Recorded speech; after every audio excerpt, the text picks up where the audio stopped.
Universidad del Cauca Televisión. Universidad del Cauca presenta su punto de encuentro con la problemática regional. Un espacio de diálogo y reflexión.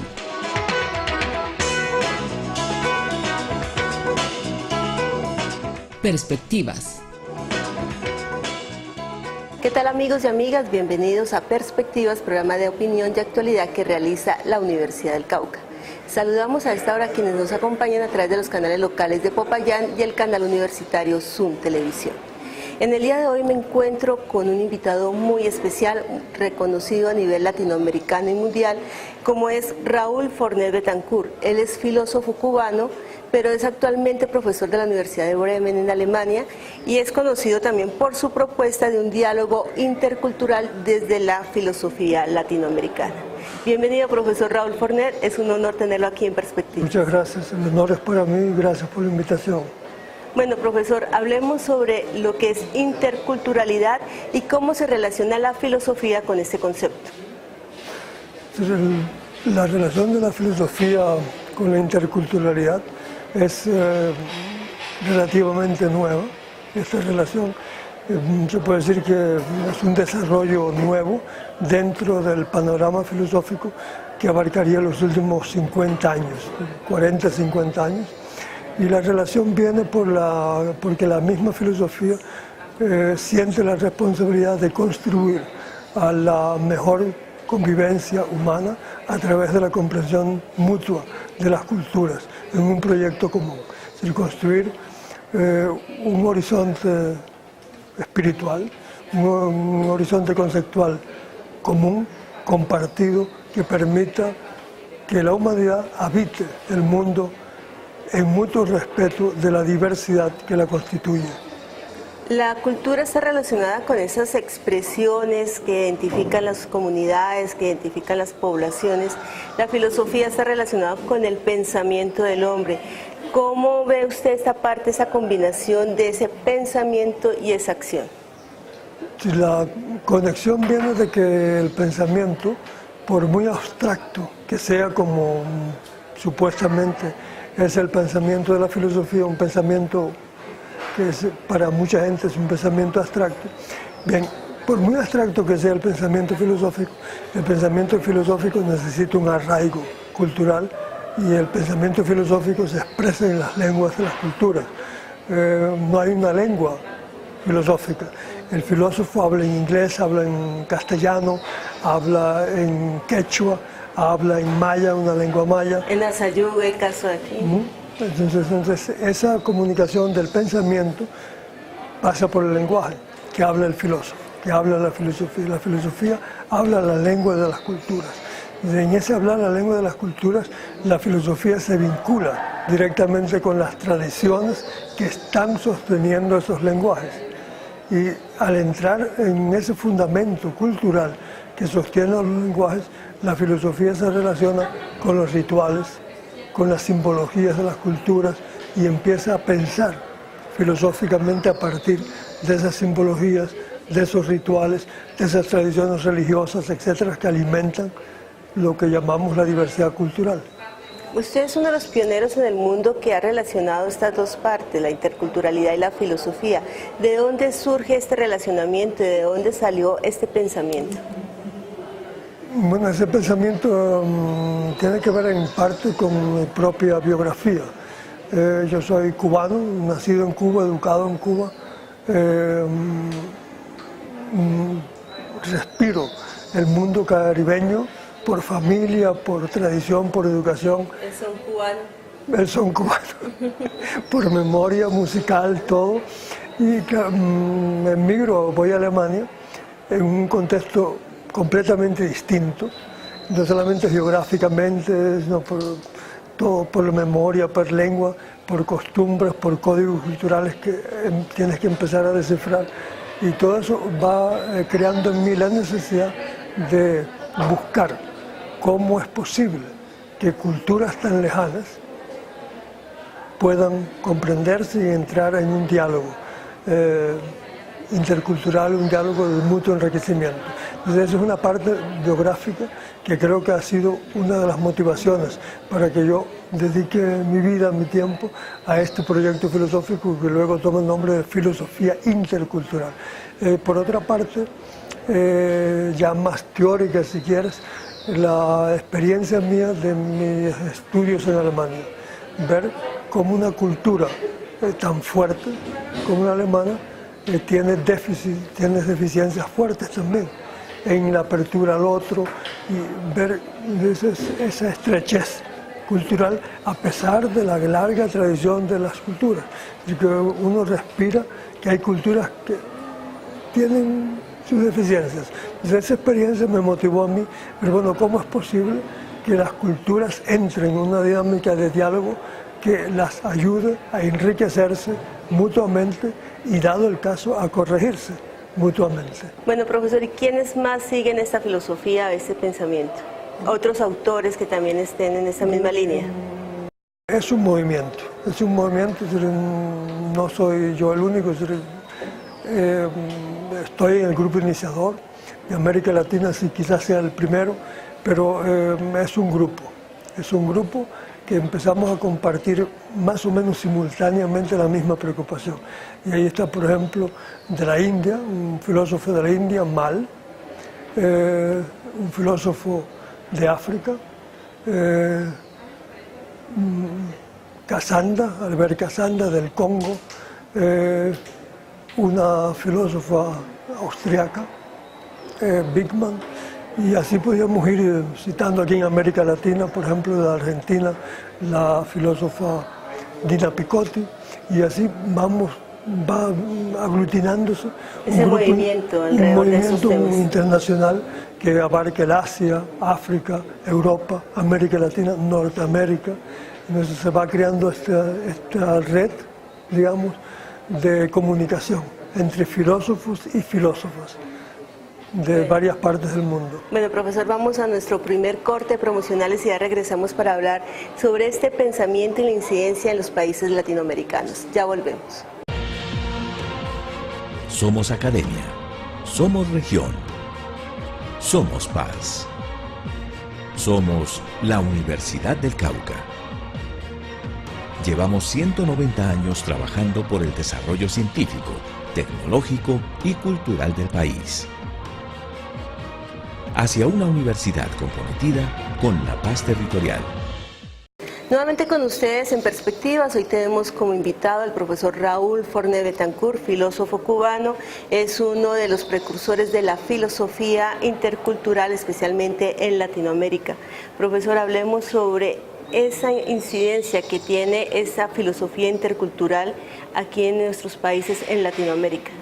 Sí, yo mismo me he sorprendido de la gran incidencia que ha ido ganando la filosofía intercultural en América Latina, porque tenemos que decir que yo, por mi lugar de trabajo, yo inicié el movimiento en Europa, concretamente en Alemania, dentro de nuestra universidad. En su biografía nos contaba, usted nació en Cuba, se crió en Cuba y académicamente también fue en Cuba. No, académicamente mi formación académica es completamente en Europa. Europa, concretamente en Alemania. Y es profesor de la Universidad de Bremen. Soy profesor de la Universidad de Bremen. ¿Cómo mirar desde Alemania, Latinoamérica y desde la filosofía? Desde Alemania se miraba hacia América Latina filosóficamente poco, porque se pensaba que en América Latina no había filosofía. ¿Había desconocimiento? Había desconocimiento y tampoco se sentían la necesidad de consultar América Latina para temas filosóficos. Muy distinto en el área de la literatura. Claro. Porque en la literatura, sí, hay una literatura latinoamericana universal. Reconocida. Reconocida universalmente, por ejemplo, García Márquez, claro. Gabriel García Márquez. Vargas Llosa. Pero eso no pasa en filosofía. No hay ningún filósofo latinoamericano que tenga esa proyección, que tiene un literato como García Márquez. Claro. No, ninguno. Entonces eso hacía que la mirada de los filósofos alemanes hacia América Latina, dicho un poco así brutalmente casi, fuese una mirada colonial. Nosotros tenemos filosofía y los latinoamericanos vienen a aprender filosofía aquí. Entonces, eso fue lo primero que yo noté cuando yo adquirí la misma calificación de ellos. Entonces, un cubano que llega a profesor de filosofía en una universidad alemana. Esa era una novedad. Entonces, ¿cómo romper ese paradigma y cómo mirar que Latinoamérica era una fuente muy importante para hablar de filosofía? Exactamente, entonces ahí empezó ese trabajo de mucha paciencia, de ir convenciendo a los colegas, sí, pero es que hay que hacer un esfuerzo y conocer ciertos nombres, ¿no? Ciertos nombres de filósofos latinoamericanos que también tienen algo que decir a partir de la experiencia latinoamericana. Entonces ahí empieza a descubrirse realmente los latinoamericanos. Es decir, empieza el alemán a preocuparse, pero entonces lo que le interesa al alemán no es que un colombiano escriba sobre Kant. Claro. Eso lo hacen mejor ellos.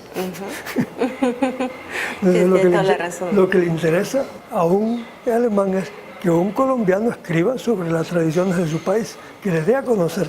Y por eso, por ejemplo, García Márquez es universal porque escribió sobre Macondo. Y eso es lo que busca hoy día el alemán en la filosofía, en el diálogo con la filosofía latinoamericana. No que le den un eco de la filosofía de ellos.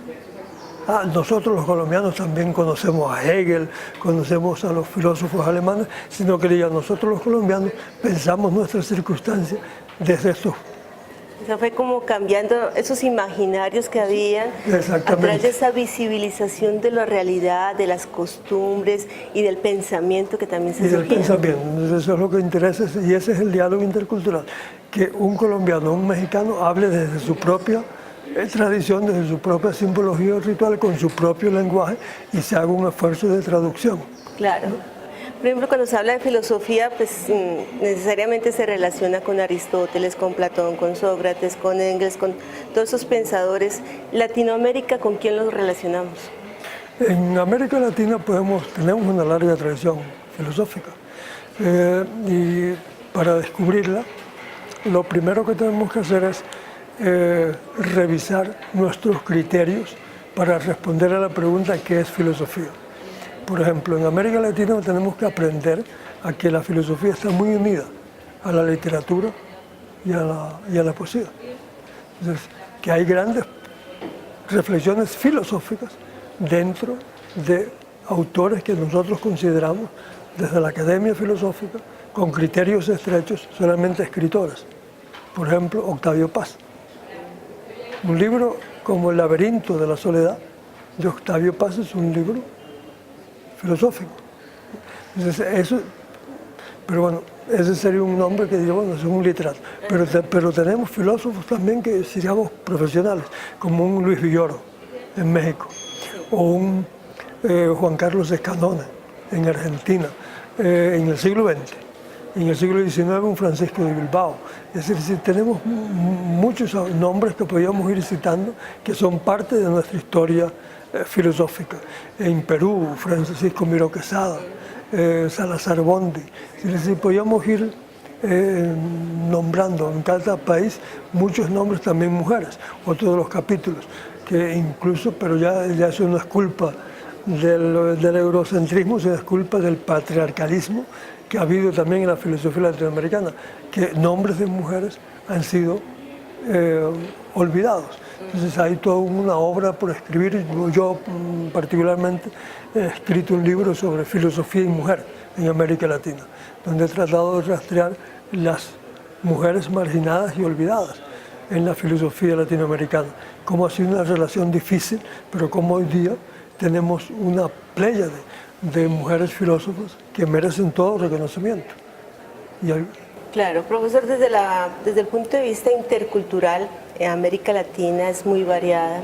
Conocemos países que hablan portugués, francés, la mayoría español. Su historia también puede ser muy diferente a Argentina, a Colombia, México. ¿Cómo relacionar toda esta interculturalidad? Aunque es una riqueza cultural, ¿qué puntos hay de común para relacionarlo con la filosofía? Sí, yo creo que el punto más común a través de toda esa diversidad realmente está ahí, muy manifiesta en las áreas de América Latina, del Caribe mismo. Es toda una diversidad increíble de lenguas, de tradiciones religiosas, etc. Pero lo mismo podemos decir de Brasil, de Colombia, ¿no? México. Pero a pesar de toda esa gran diversidad, yo diría que América Latina tiene un imaginario común, que compartimos un imaginario muy común, de ritmos, de música, de tradiciones religiosas, de creencias, y que nos movemos en eso que desde García Márquez y Alejo Carpentier se llamaba el realismo mágico, lo real maravilloso. Eso comparte mucho el latinoamericano. Incluso más atrás, hablemos por ejemplo de la época de la conquista, el descubrimiento, cómo era América Latina, que también era conformada por pueblos indígenas, y cómo fue surgiendo y evolucionando todo este cambio a lo que tenemos actualmente, que también contribuye a la interculturalidad y a la misma filosofía. Sin duda alguna, todo este mestizaje cultural, esa convivencia con los pueblos indígenas, con los pueblos afro, que están ahí, que están viviendo, que han conservado su memoria, pero todo esto es parte de ese gran imaginario, que yo creo que es un imaginario muy potente para la reflexión filosófica, porque ayuda ya a un nivel muy estrictamente filosófico ese imaginario latinoamericano, y ahí podría estar uno de los grandes aportes de América Latina con su diversidad a la discusión filosófica actual. Ese imaginario ayuda a corregir el racionalismo estrecho de un imaginario, por ejemplo, europeo. Entonces ahí América Latina podría equilibrar un mundo extremadamente racionalista, tecnocrático, y además un imaginario que no solamente invita a ese desbordar los límites del racionalismo, sino también a desbordar los límites del funcionalismo y de la corriente fría en el trato social, la cordialidad, la hospitalidad de los pueblos latinoamericanos, que es muy compartido. Todo eso ayudaría hoy día a corregir excesos civilizatorios de una civilización centrada en el dominio, en el poder, en la instrumentalización de todo. Bueno, profesor Raúl, vamos a nuestro segundo corte promocionales y ya regresamos para hablar sobre toda esta riqueza intercultural que tiene América Latina y cómo actualmente nosotros como latinoamericanos estamos también proyectándonos al mundo. Ya regresamos. Somos academia, somos región, somos paz, somos la Universidad del Cauca. Llevamos 190 años trabajando por el desarrollo científico, tecnológico y cultural del país. Hacia una universidad comprometida con la paz territorial. Volvemos con ustedes en Perspectivas y con nuestro invitado especial, el profesor Raúl Fornet Betancourt, con quien estamos hablando sobre todo este tema de la interculturalidad muy fascinante, como retomar lo que somos como latinoamericanos y nuestra posición en el mundo. Pero somos conscientes, profesor Raúl, después de todos esos estudios que usted ha hecho, de toda esta proyección, ¿Latinoamérica es consciente de la riqueza que tiene o seguimos viendo otros modelos como los europeos, como el mismo norteamericano y no valoramos lo que somos? Es una pregunta realmente muy pertinente y te agradezco que la hagas, porque tenemos que tomar conciencia realmente de eso. Eso es esencial. Es esencial, sí, y de ahí vienen muchos de nuestros males, vienen de que todavía seguimos mirando más hacia afuera y valorando más modelos externos que a la larga nos hacen daño, que preocuparnos por ser nosotros mismos. Claro. Y eso es fundamental, y yo creo que eso ayuda a la interculturalidad. La interculturalidad ayuda a que América Latina aprenda a dialogar con su propia diversidad. Es un paso fundamental. Hemos estado muy preocupados por ponernos a la altura de Alemania, a la altura de los Estados Unidos, a la altura de Francia y de Inglaterra. Valorando más lo de los demás que lo que nosotros tenemos. Exactamente, valorando más lo de fuera, buscando títulos en el exterior, buscando el reconocimiento exterior y despreciando lo propio, cerrando los ojos a los que tenemos más próximos. En nuestro diálogo con los pueblos indígenas, por ejemplo, es un caso muy concreto, que hemos estado al margen de la riqueza que ellos pueden aportar, que se les ha marginado, se les ha ignorado, no se les ha dado la oportunidad de que ellos aporten. Y más bien hemos querido políticas de asimilarlos malamente a nuestro modelo hegemónico, que es un modelo extraño, y no hemos puesto tanto el interés en que sean ellos partícipes y nos digan, bueno, nosotros también tenemos, por ejemplo, esta cosmología, y con su cosmología podríamos nosotros resolver mejor problemas ecológicos que con las recetas europeas. Claro. Pero también se ve como ese movimiento de que Europa está viendo hacia Latinoamérica, está aprendiendo también de estos valores culturales, de estas costumbres. Yo creo que en eso realmente hay un momento, si me permite, en recurso a mi propia experiencia de los últimos 30 años de este movimiento de filosofía intercultural, ver que a Europa cada vez se está haciendo más sensible a las respuestas, entre comillas, tradicionales que vienen de América Latina. Entonces hay una preocupación increíble, una sensibilidad increíble por conocer la Latinoamérica profunda, por decirlo así, en los jóvenes, en los estudiantes. Yo los veo y preguntan, pero no quieren venir a Bogotá, no quieren venir a Buenos Aires, ellos quieren ir más bien al altiplano, a buscar realmente la originalidad, lo auténtico de América Latina. No quieren quedarse en nuestras ciudades tan europeas, en las grandes capitales, sino ir más a la comunidad. Sino en el campo, descubrir la vida campesina latinoamericana, incluso descubrir comunidades indígenas. Y van con la mejor intención de aprender y de tener ese contacto con un mundo completamente desconocido, pero con un mundo en el que ellos intuyen que puede responder al vacío espiritual, por decirlo así, que ellos sienten en una cultura llena de objetos, que les da mucho, pero no responde a una pregunta fundamental, que es la pregunta por el sentido de la vida de cada uno de ellos, y del trato con la naturaleza, del trato de buscar un equilibrio cosmológico.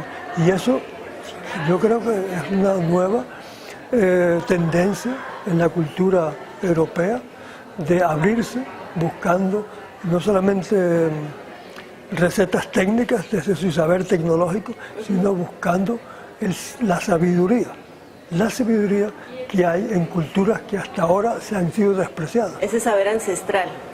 Exactamente, yo he dicho de otra manera, ese saber ancestral que realmente tiene mucho que aportar. Y esa inquietud es nueva. Profesor, me surge una inquietud frente a este diálogo que venimos teniendo sobre la interculturalidad, sobre sus valores, sus principios, es el concepto de aldea global de McLuhan. Él hablaba que el mundo iba a ser una aldea global donde se hablara el mismo idioma, íbamos a tener una economía uniforme en todo el mundo. ¿Qué piensa usted ahora frente a esta interculturalidad y hacia este panorama que estamos teniendo? Yo me permito ser prudente frente a este diagnóstico de la aldea global. Yo creo que paralelamente a ese desarrollo hegemónico por los nuevos medios de comunicación, etcétera, etcétera, hay un resurgimiento y una revalorización de los lugares propios. Si vamos a hacer una aldea global, para que esa aldea global sea un mundo donde se pueda habitar con autenticidad, tendrá que ser una aldea no global, sino una aldea muy, muy lugareña, una aldea de muchos lugares. Y de reconocimiento. Y de reconocimiento entre esos lugares. Yo voy más bien a una comunidad de lugares. Para mí esa es la utopía. Si la humanidad organizada, no como una aldea, como un globo, sino como una configuración, una federación de lugares que se respetan en equilibrio y que se reconocen en su diferencia y aprenden mutuamente. Un largo proceso de aprendizaje, pero en mutuo respeto. pero para eso creo que tenemos que despedirnos de que toda la humanidad tiene que seguir el dictamen de la ideología del progreso moderno. Podemos hablar que más que una teoría es un relacionamiento mutuo. Sí, un compartir.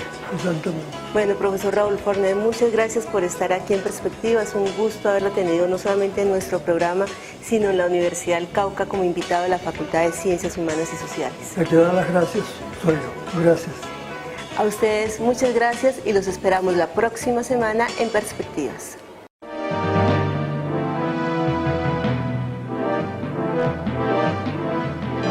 Universidad del Cauca Televisión.